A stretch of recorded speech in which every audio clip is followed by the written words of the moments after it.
Hey everyone! In today's video, you'll learn how to set up an AI-powered poll directly in Slack using Geekbot. Alright, here we are in our Slack general channel, so let's get started. Down in the message box, type the /Geekbot command, followed by the question you want to ask your team. Let's use this one.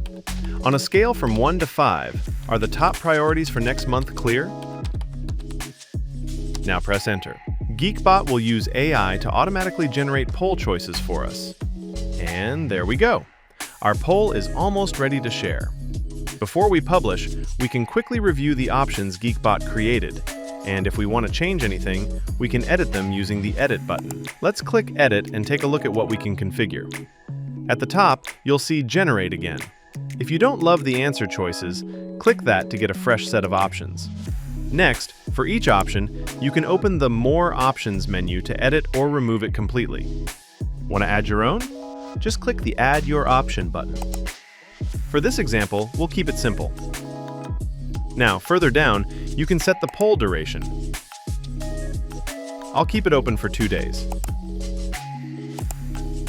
If you ever want to create a more complex poll, you can do that from the Geekbot dashboard. But for now, we're ready. Let's hit Publish. Give Geekbot a moment to get everything ready. And perfect. We're live. The poll is now available to everyone in the channel, and it'll stay open for 2 days, so your team has plenty of time to vote. And that's all you need to publish your poll. Quick and simple.